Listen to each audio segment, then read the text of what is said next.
We know that Google is tracking us. We agree to it when we set up our phones. So we wanted to figure out what exactly Google is learning about us throughout the day. So here's what we're going to do. We have two identical phones. The only difference between these two phones is this one is in airplane mode. Both of the phones lack a SIM card, and they haven't been set up to access any Wi-Fi networks. So for all intents and purposes, these phones have no connection to a data network. We're going to keep them with us throughout the day. And while I travel around DC, we're going to figure out just what Google is finding out about me. Our first stop, Sim's Convenience Store, just outside our Fox Bureau, for a quick coffee. From there, we took a walk to the Capitol and took a quick walk around the Senate office buildings, and then decided to hop in a car and head around town. Hello. We're going to the Children's Hospital, please. To run our tests, we had to do more than walk the block, so we took a tour around our nation's capital. First, due north to the Children's National Medical Center Hospital, then west to St. Albans School and the National Cathedral.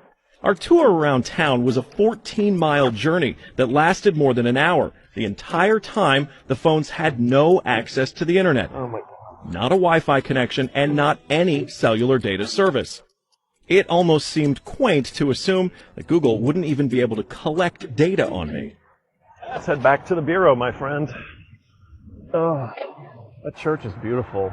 Google's business model is simple. Collect data on its users and then use that data to sell targeted ads. It's a business model called surveillance capitalism. But does that critical data collection work even when your phones aren't connected? So we're back here at our Fox Bureau in DC, and we've got both of our phones exactly how we left with them. The only difference, really, I snapped a couple of bad selfies at the National Cathedral.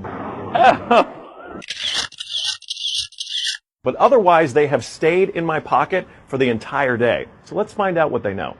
This is our man-in-the-middle device. It's basically a Wi-Fi network that these phones are going to connect to once we turn their Wi-Fi on. It's going to pass data through it on the way to Google.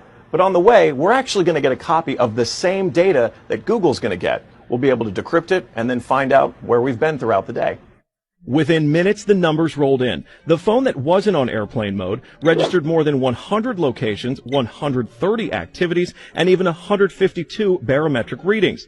As soon as it hooked up to our Wi-Fi, it transmitted 300 kilobytes of data straight to Google. The phone even logged our exact locations, tracking us all around town, the Capitol, the hospital, the school, and the cathedral. Now you may notice what's missing here is the exact route that we took, but it got that data too. It knows when I got out of the car. The metadata has a time log down to the very second, tracking everything when they think that you're walking, riding, and yes, even getting out of the car. Okay, so you're thinking, this isn't a big deal. I'll just put my phone in airplane mode. Yeah, we thought of that too. This is the other phone that we had with us that no SIM card also remained in airplane mode the entire time. Let's see what kind of data it captured.